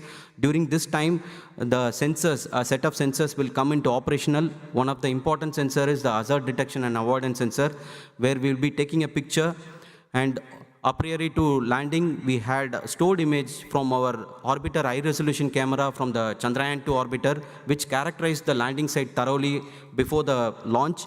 And this image, the onboard image, will be compared, and there will be an algorithm which will avoid the obstacles. And based on the targeted coordinates, it can have a vertical descent or it can have a retargeting. And at 10 meters height, there will be a constant descent. We were targeting 1 meter per second in the vertical direction. And this is how the power descent profile looks like. There are various velocities and the altitude profile with respect to time. And for our performance on the day, we had a pinpoint landing. We achieved a nominal landing. I'll be covering what is off from the targeted landing site. And coming to the enhancement in lander's robustness compared to Chandrayaan-2 lander, we had various improvements in the lander. One is the landing site area. In Chandrayaan-2, we had a 0.5 by 0.5 kilometers area. It was a very stringent in terms of size, whereas in Chandrayaan-3, we had a bigger area with the size of 4 kilometers in along range and 2.4 kilometers in across range. This was thoroughly characterized by OHRC camera from Chandrayaan-2 orbiter. And also we designed this time a multiple descent trajectory. If one sensor fails, what is the next option? If one engine fails, what is the next option for us? So there are several mission paths, as high as 9 mission plans we had to ensure that it takes care of the wider dispersion bands. And we also improved several algorithms in the navigation and guidance domain. One is the thrust and angle continuity between the phases as well as within the phase. As I was telling, 4 phases we had in the power descent phase. All these phases, we had a smooth thrust profile as well as angle profile. Almost we have to have a pitch maneuver of 90 degrees from 30 kilometer till touchdown. So all these angle and thrust continuity we ensured. Appropriately, the polynomial algorithm was chosen. And also we had, as I was telling, it handled the wider dispersion ranges. And we used an additive dispersion limits compared to Monte Carlo. We go for a 3 sigma Monte Carlo simulations. This time we adopted an additive extreme cases as well. And also we enhanced the touchdown limit. Earlier we had 2 meter per second in vertical direction and 0.5 meter per second in horizontal direction. This time we improved from 2 to 3 meter per second and 0.5 meter per second to 1 meter per second. And also the 12 degree slope angle, it can tolerate, the stability can have up to an angle of 12 degree. And we built full redundancy this time. Some of the redundancies we did not have due to the resource constraint, that also was overcome successfully. And also we improved several sensors, algorithms, as well as the design aspects. One of the new sensors we developed this time, that is laser Doppler velocimeter, which gives a 3-axis velocity information, which is also insensitive to the terrain, unlike visible sensors, which is very sensitive to the sun angle and the illumination conditions. So this is something, a very state-of-the-art sensor, which is successfully developed and flown this time. And another thing is the propulsion system. We have also improved a lot of the technologies in the propulsion system. The first thing is it is a throttleable nature. The thrust is varying from 800 Newton to 400 Newton. We used 4 such engines. And in addition to that, we have loaded more propellant to handle wider dispersions. And also we have put anti-slosh baffle. As you know that when we were traveling from 30 kilometers till touchdown, there will be a lot of deceleration coming onto the craft. So in order to avoid the slosh effects, we have put anti-slosh baffles inside the tank. And also we have strengthened the IVNB software cycle, and we developed several simulation test beds, which I'll be talking in the subsequent slides. And the ground test beds, on the left side you can see various simulation test beds which we have developed. One is the autonomous 6-DOF simulation. This is basically a digital simulation, which we also come up with the new test cases, and also I was telling the additive dispersion cases also we brought in compared to the Monte Carlo simulations. And also the software in-loop simulation. This is the first time we developed, where we have a different software, one in simulation test beds, other one in onboard. So in order to overcome this kind of differences, we have come up with a software in-loop simulation, wherein this software-related problems can be surfaced out in the ground itself, and also onboard in-loop simulation, which is a very regular for our all satellites, and also hardware in-loop simulation. On the right side, you can see several tests. One of the important tests is the integrated cold test, where we flew all the sensors, which gives position information and velocity information.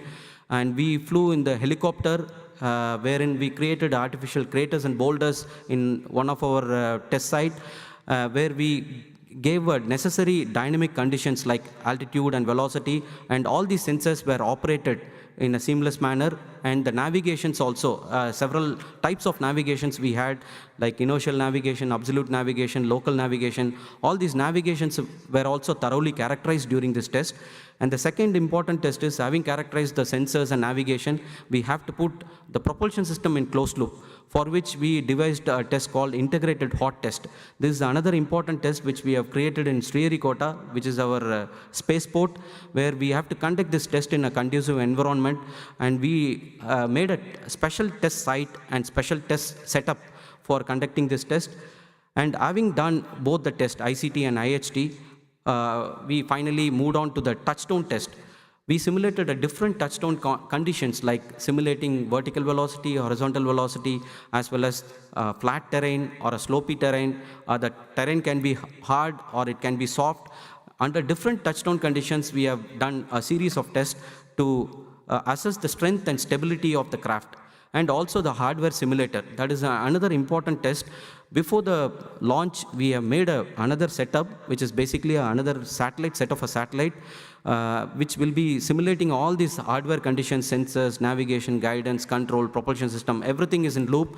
Before we do any commanding, we do simulations in ground, and we uplink those commands so that we ensure that no wrong commands are sent, and also we ensure that the flight parameters are thoroughly tested. As I was telling about these 3 tests, which I will skip now. So this is, you can see on the visuals, this test on the left side is the ICT test, where the helicopter is coming down with the required dynamic conditions. I was telling in the previous slide, we were coming from 30 kilometers till touchdown. So there was a attitude hold phase, which starts from 7.4 kilometer altitude till touchdown. So that condition were simulated using an helicopter, and helicopter it can hover. It can literally stay there. So for that, we hired an helicopter from that point of view, and we operated the sensors in different conditions in which the sensors can come during the power descent phase. So a host of test sites, a host of test cases were conceived and tested successfully. We had a lot of hiccups during this test, but it gave a lot of insights for the success of this mission. And the entire test site is newly created with a lot of craters, artificial craters and boulders, which mimics the actual moon condition. And also we had a flight equivalent sensors, NGC system, TMTC system, and also we had the navigation, to characterize the onboard sensors, we had a reference sensor, which is 1 order better for characterizing the position sensor as well as the velocity sensor.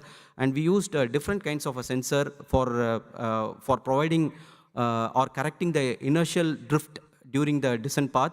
And also the test site also we created with a DEM with an accuracy of 0.1 meter accuracy, first time.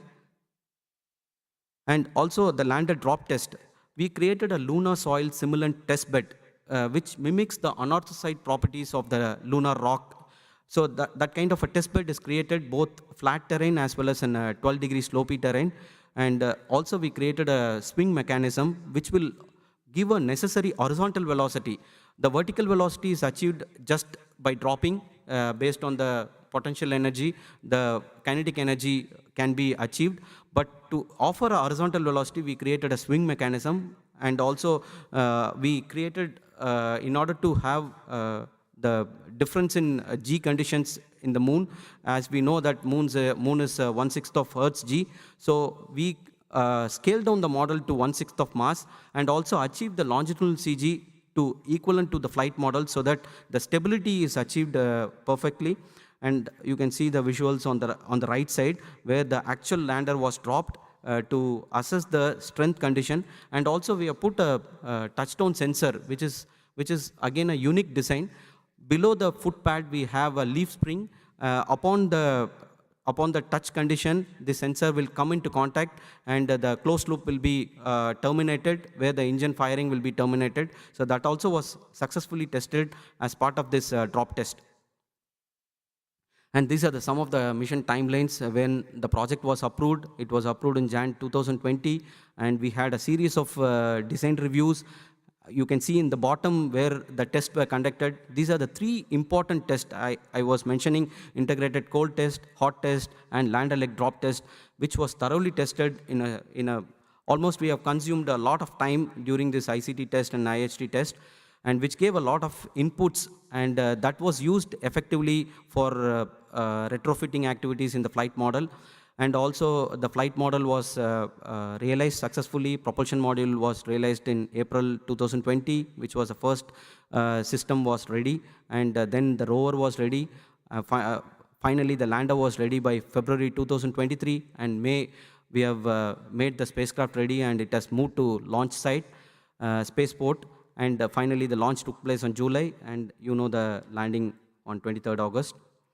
And coming to the landing performance summary, we had as I was telling, it's a nominal launch. Every health of the systems, all the mainframe systems were nominal as expected. And also, we have seen the thrust continuity and angle continuity was intact.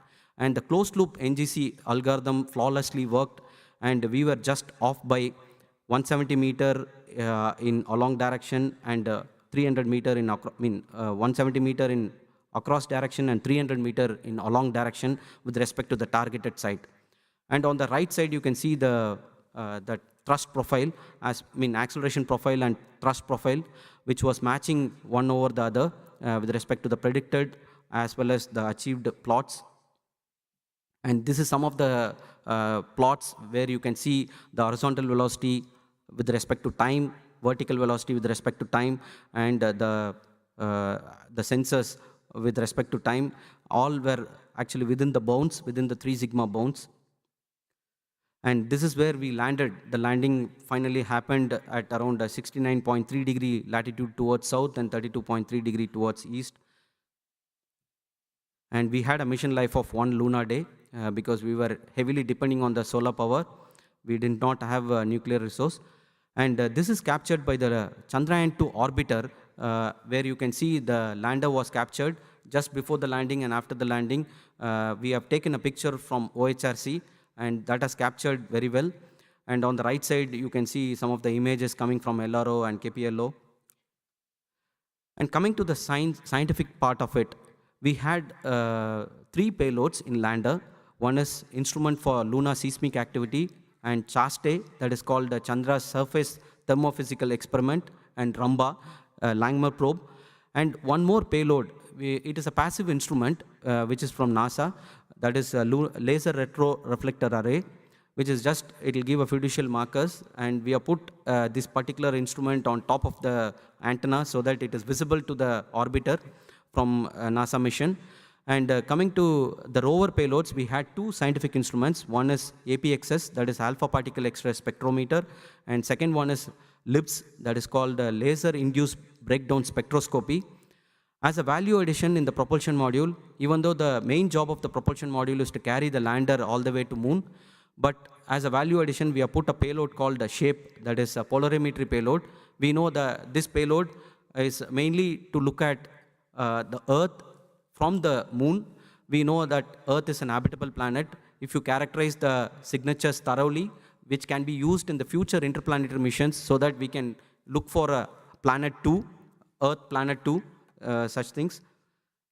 And coming to the payload instruments, it is not a static instrument. All are deployable in nature.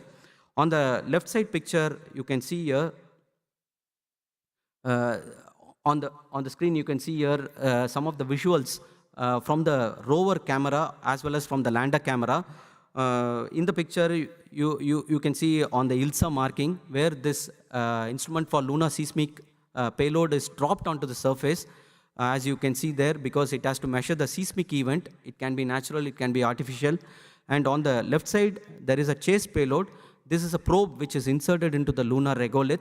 So that also was captured by one of the camera from rover navigation camera. And you can see on the bottom picture where this probe, it is called a Langmuir probe, which is sitting on the top deck of the lander craft, which is away from 2 meters from the surface. This is also a deployable payload. There is a shadow you can see.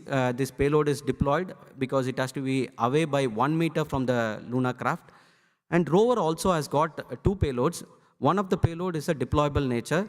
This is called an APEX payload, alpha particle X-ray spectrometer. This is again, it has to go near to the surface.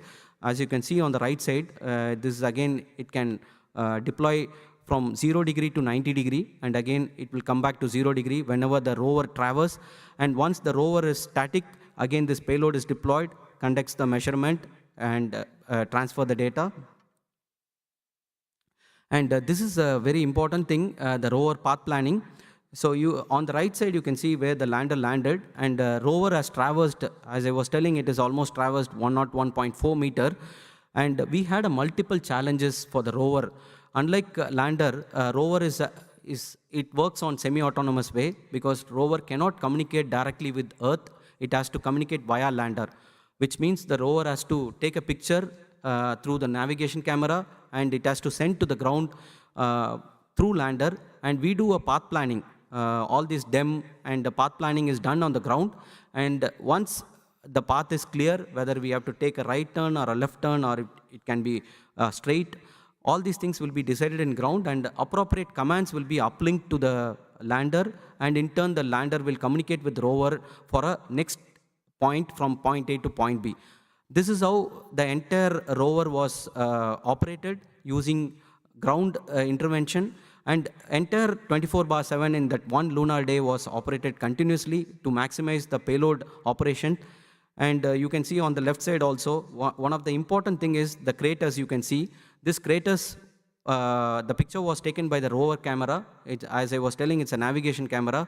This crater was successfully negotiated. I would not say negotiated, it was successfully avoided because the rover is very tiny, it is 25 kg of rover, and we had multiple challenges. Unlike lander, we have a tiny solar panel, and again it is depending on the solar power condition, and it has to track the sun. The sun is also moving in nature.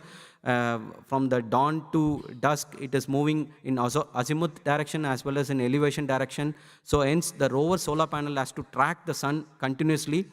And we also retraced on the right side, you can see how the rover has retraced back. This also was taken by the picture, and we successfully avoided this crater. And also the lander itself is a threat to the rover because we went to the pole, even a small, because of the small sun elevation angle, even a small height will cast a long shadow. So that also is a threat. So we had multiple challenges while operating this rover, and with all that, we have operated the payload, both the payloads in rover successfully. It has given a lot of science data. Now coming to the science aspects, we had the first instrument is on ILSA, which measures the seismic activity.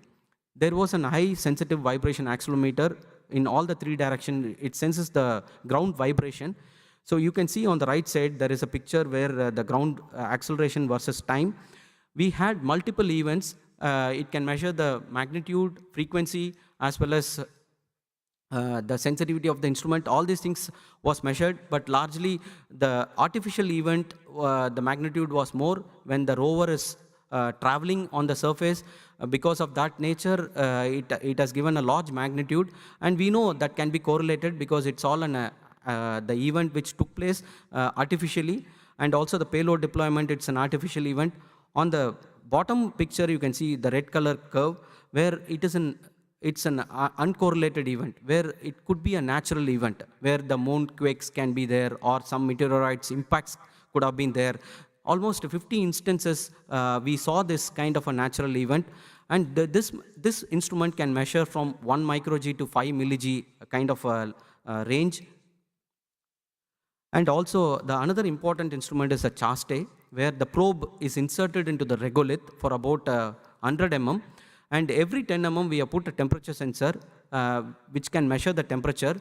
You can see a strong vertical gradient, where you can see in this picture, where a strong vertical gradient from the surface to the subsurface. We have seen at the surface around 50 degrees centigrade. As we go inside to the depth of 0.8 centimeter, that is 80 mm, we have seen the temperature drop to minus 10 degrees centigrade, which shows that the regolith is having a poor thermal conductivity. And this gives a lot of insights how it's going to go into deeper in the days to come, how this input will be very, very useful for the future missions. And on the bottom side, you can see with respect to time at different temperature sensors, as I was telling, 10 temperature sensors we had, and different sensor measurements over time also is recorded here. And the next instrument is a Langmuir probe. This is again a state-of-the-art instrument which measures the lunar near surface plasma environment, where it can measure the plasma density and temperature. We have seen a good amount of plasma there in the high southern latitude region as well. We know that a lot of measurements was done in the equatorial belt, but on the high latitude southern region, there was no measurement, and this gave a lot of inputs, and this will be very useful for the future radio wave instruments, how it's going to affect the polar region, how it is going to affect. And we saw that a good amount of almost 380 to 500 electron density per cc was measured from this instrument. And the next instrument is the alpha particle X-ray spectrometer, which measures the major and minor rock forming elements. There are various measurements was done from the elemental composition point of view: magnesium, aluminum, iron, the titanium. There are many electron. This composition was measured. Based on that, we have also derived the chemical composition from the elemental composition, and you can see on the right side where a lot of minerals were also derived from the elemental composition. And one of the very important thing is, we saw that the regolith is made of two major rock forming elements. One is the ferron anorthosite and magnesium soot. This is again confirms the lunar magma ocean theory. That hypothesis, it validates that hypothesis. And also one another important thing is, we have also seen the magnesium rich minerals on the surface, which is eventually coming from the mantle due to during the formation of South Pole Atkin Basin. This is one of the very important finding from this instrument. And another instrument is, it works on the laser based principle. It works with the frequency of 150 nanometer and with the spectral signature of 220 to 500 nanometer. And this also is a complementary to the APXS payload, the previous slide what I was referring.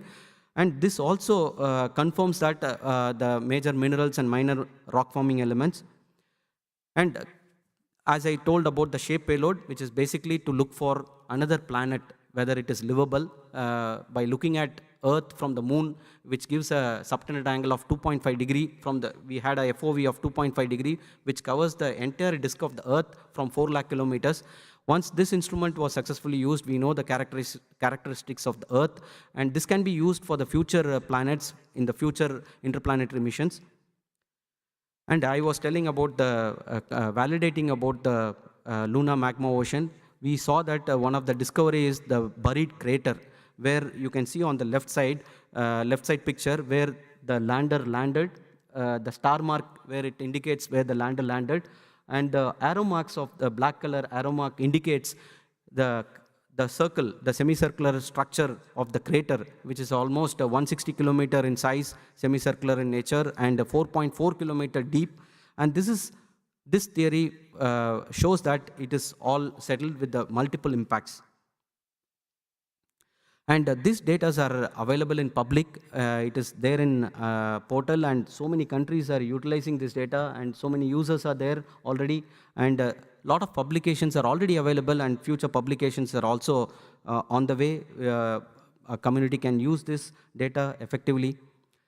And after completing the science aspects, we also did another important experiment just before the mission life was over.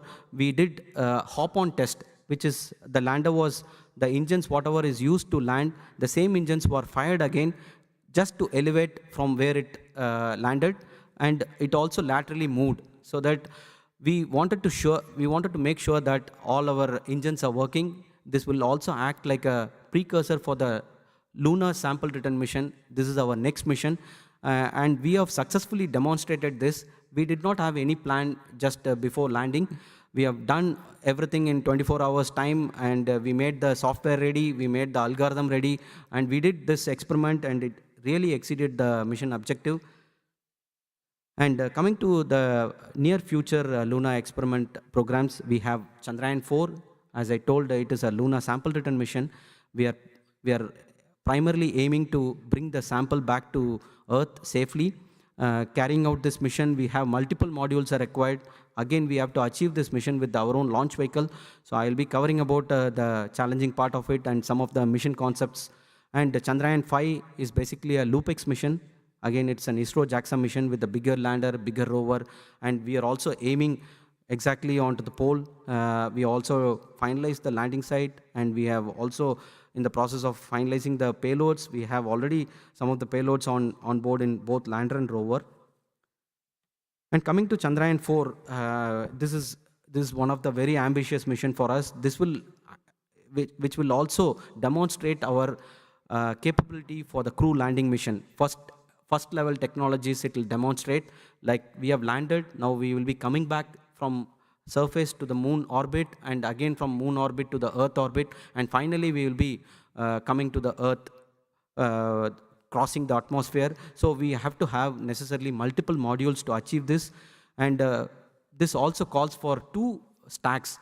So each stack will have a mass of around 4.6 tons. That means 9.2 tons of entire spacecraft mass. So we are achieving this with 2 launch vehicles, that is LVM-3 vehicles, and we also have to achieve this mission with several docking and undocking in the Earth orbit as well as in the lunar orbit. And several new technologies are required, like we are aiming to go deep into the moon with 2 meters depth, where we want to collect the subsurface samples, as well as we want to have some kind of a robotic mechanism where it can scoop from the surface also. So we are planning to bring something like a 3 kg of sample, both it contains both surface as well as subsurface sample. And also we have to have a technology of sample sealing, sample cartridge mechanism, and also we have to successfully transfer the sample from one module to another module. It also calls for different kinds of a technology. All these technologies we have taken up, and we will be demonstrating in this mission in Chandrayaan-4. And also, as I told, we are aiming again in this mission the latitude between 85 degree to 90 degree latitude, and a lot of studies are going on to finalize one of the location.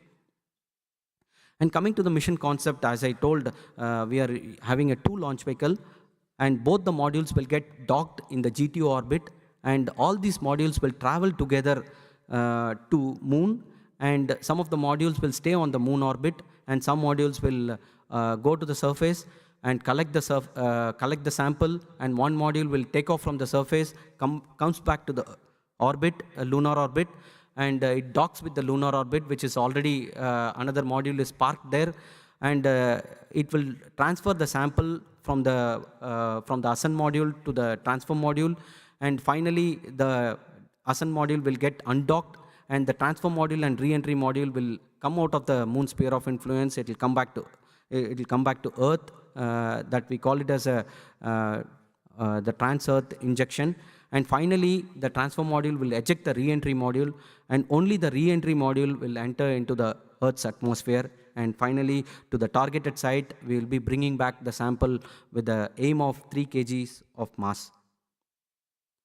And coming to Chandrayaan-4, that's a LUPEX mission. Here we have responsibilities from ISRO side is the mission planning, the entire mission planning, the trajectory design, as well as the entire lander design.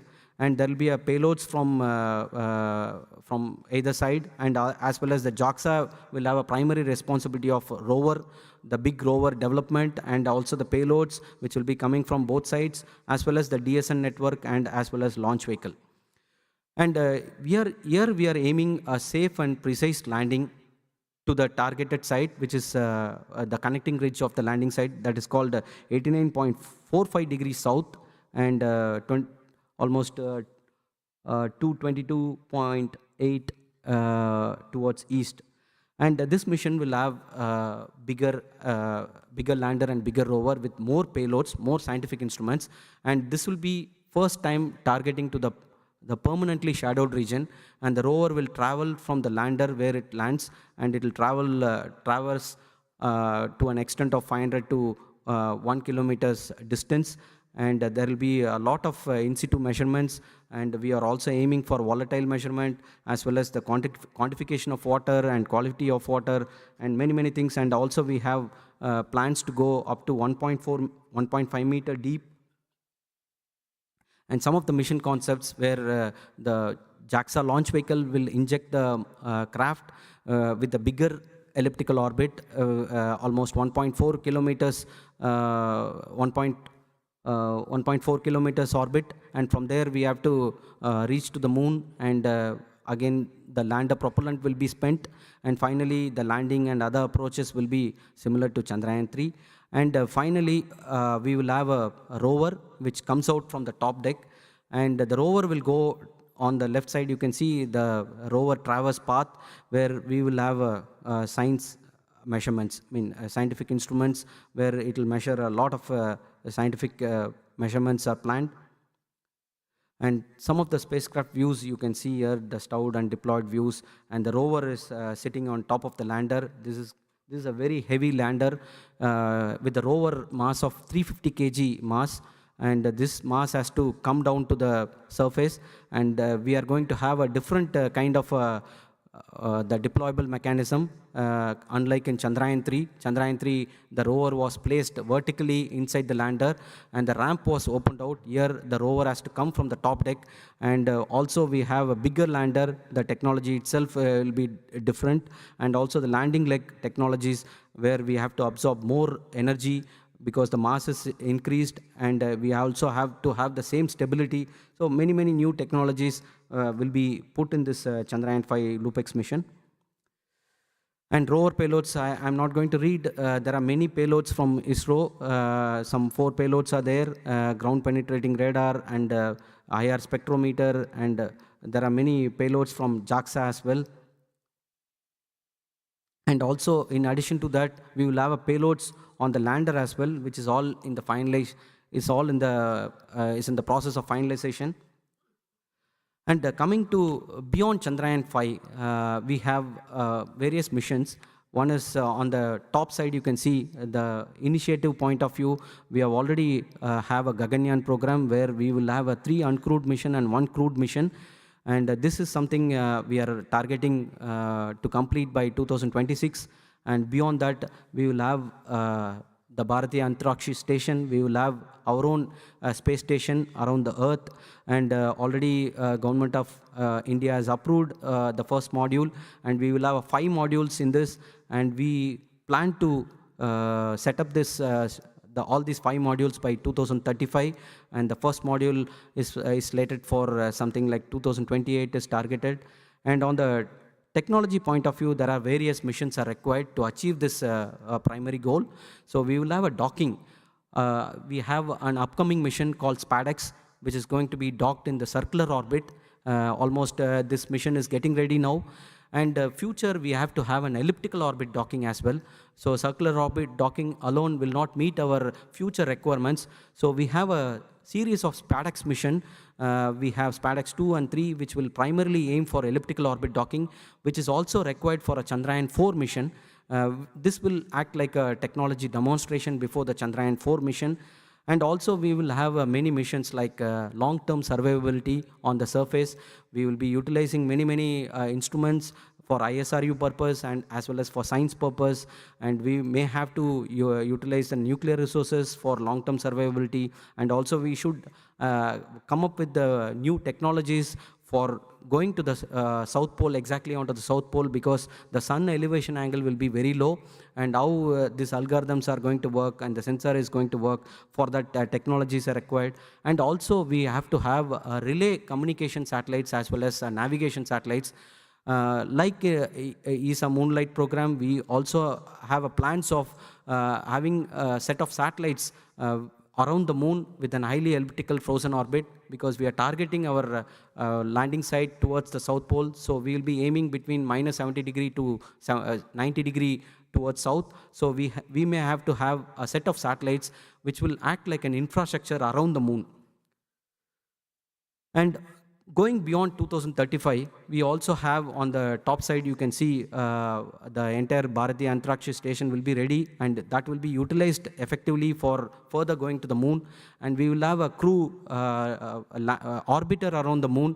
Before that, we will have an uncrewed orbiter. We will have something like one uncrewed orbiter, which will be identical to the crew lunar orbiter. And once it is demonstrated successfully, the final phase, this is another important target in which we are working.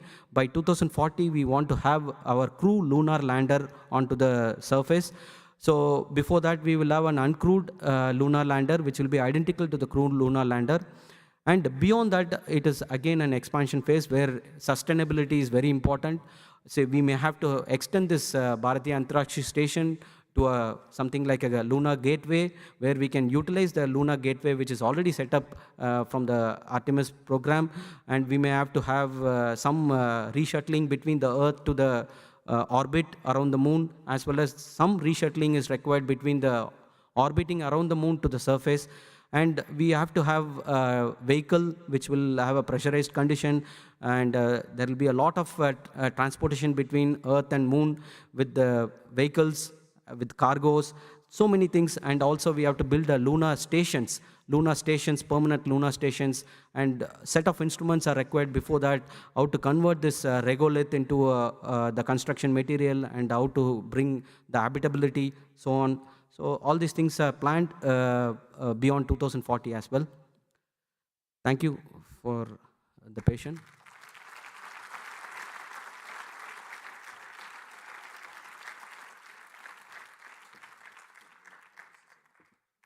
So thank you for that wonderful lecture. Very detailed, very insightful. Appreciate it. A small gift for you from the AIDA and IAF. Congratulations. Sir. Thank you. Yeah.